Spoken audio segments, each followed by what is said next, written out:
और आने वाला वर्ष, जो इस वर्ष, ये वर्ष बड़ा महत्वपूर्ण है राष्ट्रीय स्वयंसेवक संघ के जीवन में। ये 100 वर्ष पूरे हो रहे हैं उसके। इस आने वाली विजयदशमी पर, दशहरे पर 2 अक्टूबर को, जो संघ का फाउंडेशन डे भी है, उस दिन संघ प्रारंभ हुआ था 1925 में नागपुर के अंदर। तो ईश्वर कृपा से और आप सबके सहयोग से और सभी कार्यकर्ताओं के परिश्रम से ये अवसर आया है जब संघ अपने 100 वर्ष पूरे कर रहा है। ये बड़ा महत्वपूर्ण एक लैंडमार्क समय है संघ की इस जीवन यात्रा के अंदर और देश की जीवन यात्रा के अंदर। संघ का जो दक्षिण में, दक्षिण कन्नड़ अर्थात कर्नाटका की एक बहुत सफल शासक रही, उनकी इस बार 500वीं वर्षगांठ है।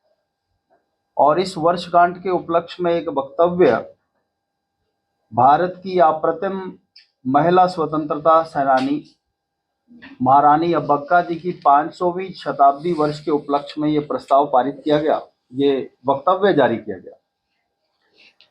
और ऐसी स्वतंत्रता सेनानी उल्लाल महारानी अब्बक्का, जो कि एक कुशल प्रशासक, अजय रणनीतिकार और महाप्रकर्मी प्रशासक, ऐसी शासक, तो किस प्रकार से उनने दक्षिण कन्नड़ जो है उस पर सफलतापूर्वक शासन किया, उसका उल्लेख इस वक्तव्य में आया।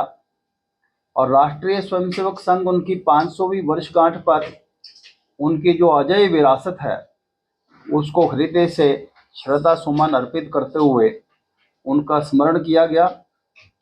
और विशेषकर पुर्तगाली शासन के साथ किस प्रकार से उन्होंने लोहा लिया और अपने राज्य के साथ साथ निकटवर्ती जो राज्य थे उनको भी कैसे कुशलता पूर्वक उस समय उनका संरक्षण किया, और ऐसा उनका नौसेना का कुशल नेतृत्व था, उसका भी उल्लेख वहां पर आया। अभी डॉक्टर साहब ने कहा कि अपना संघ के लिए ये वर्ष विशेष है क्योंकि इस बार संघ का शताब्दी वर्ष है। संघ ने 100वें वर्ष में प्रवेश किया है। इसलिए सामान्यतः कोई भी संगठन जब एक बहुत लैंडमार्क अचीवमेंट करता है तो उस उपलक्ष्य में कुछ ना कुछ विशेष रहता है।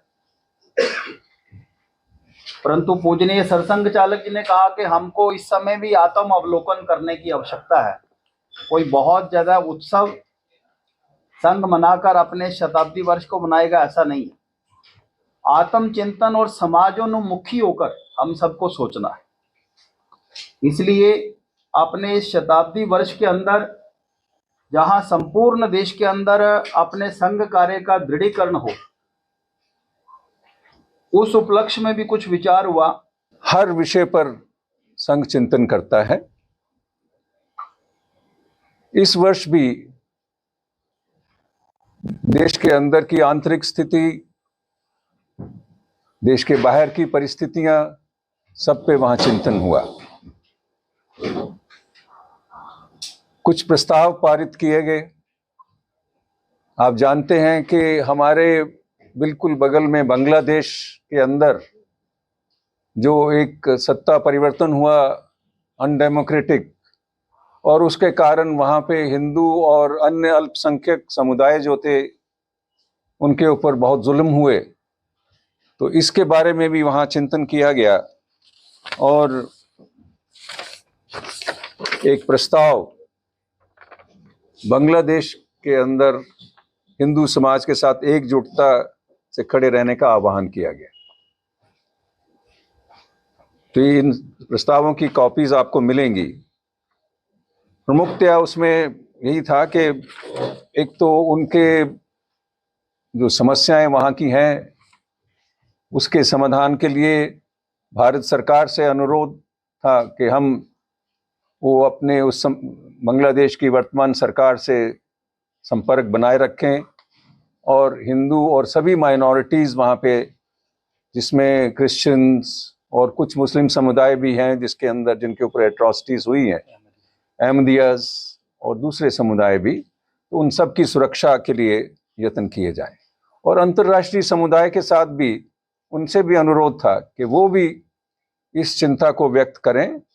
ह्यूमन राइट्स की जो संस्था है इंटरनेशनल स्तर पर, वो भी इस पे, और यूनाइटेड नेशंस भी इसका संज्ञान लें और इस पे उनको रोकने का यत्न करें,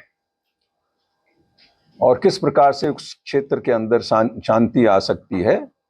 और फिर बांग्लादेश के अंदर जो पीड़ित हमारा हिंदू समाज है, उसके साथ एकजुटता को व्यक्त किया गया इस प्रस्ताव के द्वारा। तो इस